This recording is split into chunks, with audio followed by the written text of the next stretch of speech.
Alrighty, video number 2, part 2. And right now I just want to talk about how we started MV Tutors. Alright, so like I said, we got married in 2016.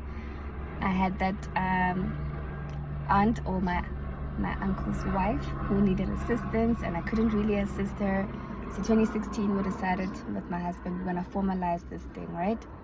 We're gonna open up a business account, we're gonna register a business, open up a business account. Bona, money will be flowing. Who knows? Maybe it might get to a point where we leave our jobs and do this permanently. But no, actually we didn't have that idea. We just thought this would be a nice hustle. And that really stemmed from sermons that we used to hear. In, is it Ecclesiastes 11? Somewhere there, you go look for it, where it says, in the morning go and sow your seed, and in the evening do not let your hands be idle. So we were like, okay, fine, in the evenings we're going to be doing tutoring, right? And like I said in the previous video, my friend and I, we went to our old high school. She was doing the English and Afrikaans, I was doing the math. So I got one client at that point in time. It was this one guy. I think he came for 3 lessons, yeah, somewhere there. At the time we were charging 80 rand per hour. And yeah, it was nice getting 80 rand and going, to buy a McFlurry, lady snacks, something, just doing something that I love. It just felt like easy money because it didn't really take much to start the business. Actually, didn't need anything. We didn't put down an amount, nothing, because I got textbooks from my aunt. And I mean, we have Wi-Fi, we can YouTube stuff or whatever, So that's what we did. Our first few clients were from Langenhoven High School, and then the word spread, guys. Yeah, word of mouth. We've tried body Facebook marketing, but Facebook ads and all of that, but honestly most of our clients have come through word of mouth, and I'm really grateful for that. So before we got married, 2014, I was in my final year. We would meet up where I used to stay at Rez, right? But 2015, because it was my first year working, and I was staying at home, no longer in Hatfield, I would travel, right, from work and back home. So the only place where we could meet was in town. So we met at Wimpy, Semi-Marks. They even knew us, like we had our spot, like, Ashiva Batlile. And we had this one friend who needed assistance with maths, because she was upgrading somewhere, doing something called UNISA. So she needed assistance with her assignments, and my husband and I would sit down and would solve them. And like, he just became more attractive to me. I'm like, not only do we connect spiritually, not only does he attract me physically, the mental connection and attraction is there. Intellectually he's very attractive, because like, yeah, we're here, we're solving maths. I mean, he's a civil engineer as well, so obviously like maths again. I go high school especially.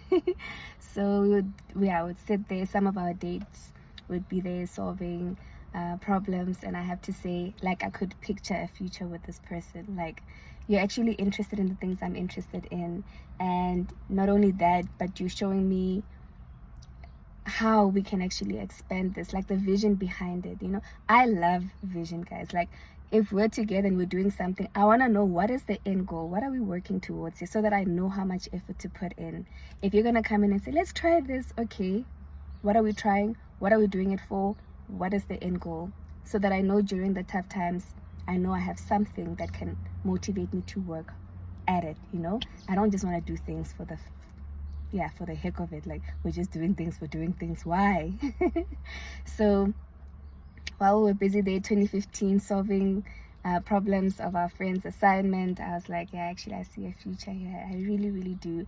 And there was at a time where I was like questioning our courtship, but those moments reassured me, as in, I will always be attracted to this guy. There will always be an element, even when things dip this angle, in this region, Kamo, in this quadrant, they will be coming together. So yeah, that is how we started MV Tutors. All right. And yeah, 2016 was just really just formalizing it and working at it. And I'm glad as well that I did it with my husband, because when I was in high school, guys, there were 3 papers, some maths: paper 1, paper 2, paper 3. Paper 3 consisted of probability and Euclidean geometry. I didn't do that. Even my husband, when he was in high school, he didn't do that. So now we're tutoring these kids, and there was this part also in probability, because I did a probability course in varsity briefly. Statistics, ne? Yeah, whatever. Statistics, probability, we did that in varsity. But Euclidean we didn't do. And within the probability, there's the counting principle. I was like, oh gosh, now we need to study this. But of course, I mean, having gone through varsity, we can study this, we can understand it. But I'm glad because my husband did it. He went and learned Euclidean, and he's like, let me teach you. I'm trying to be like, yeah, no, actually, I'm gonna learn it first so that we can come together and compare notes. I did not have the time to go and learn Euclidean, and I'm like, this thing is tricky. And my husband sat me down, like, I told you I will explain, I will teach you. So just be receptive of the teaching, you know. So I'm like, okay, fine. And he made it so simple. I was like, oh, Euclidean, it's not bad. Here I was thinking it's some hectic thing. So there we were, 2016. Him teaching me Euclidean so that we are ready for the clients as well when they come through, and they're like, because I know Euclidean is like a big stumbling block. So guys, just doing things together. Going back to Ecclesiastes, I remember when we got married, our pastor read this verse where it says two are better than one, right? Yeah, go read it, go look for it. Two are better than one. I think it's Ecclesiastes 4:12. I could be wrong. Go look at it, go look for it, and you'll see. So two are better than one, and I have seen it in our marriage. We literally do things together. I cannot imagine starting anything without my husband. I cannot imagine us venturing into anything without him. So even Manana Ventures, why it's so dear to my heart, it's our, like I said, our first baby, so to say, and we're working at it together, and it only became possible with him, right? And MV Tutors, I don't know if I did actually explain that. I didn't, ne? What does it stand for? It stands for Manana Ventures. So as the Mananas, we are venturing, and our first venture has been the tutoring, and then our second venture, investment property, third venture, engineering projects as well, that we are starting to get into doing them together as a family, as a couple.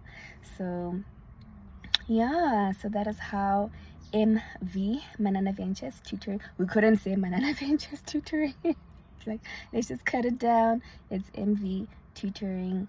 The Mananas are venturing into the tutoring space and doing what we can, right? Doing what we love, helping the kids understand better maths and physics, right? So that they're not hindered to do what it is that they're called to do, or what they feel they're passionate about or led to do. And yeah, this is part 2. I'll come back with part 3 as to, okay, so you love tutoring, you love maths, why are you still in engineering?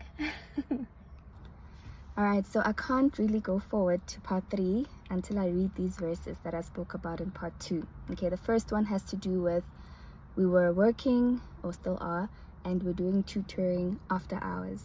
And it was inspired by this scripture here in Ecclesiastes verse 6.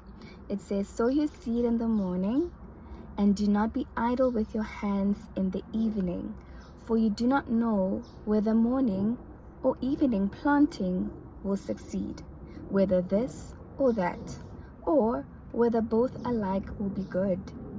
All right, and I'll expand more into that with regard to part 3. And then the other one, where I said, I enjoyed when my husband and I are both involved in, the same projects, doing the same thing, invested in the same things. And it comes from this, it's actually a scripture read over us during our marriage, when we're getting married. So it says, 2 are better than 1. This is Ecclesiastes 4, verse 9 to 12. 2 are better than 1, because they have a more satisfying return for their labor. For if either of them falls, the one will lift up his companion. But woe to him who is alone when he falls and does not have another to lift him up. Again, if 2 lie together, then they keep warm. But how can one be warm alone? Alright, so when I printed this, I didn't actually print out or include verse 12. So let me try to read it there. So it says, And though one can overpower him who is alone, two can resist him. A cord of three strands is not quickly broken. All right, I love that part where it says a cord of 3 strands. So what does that represent?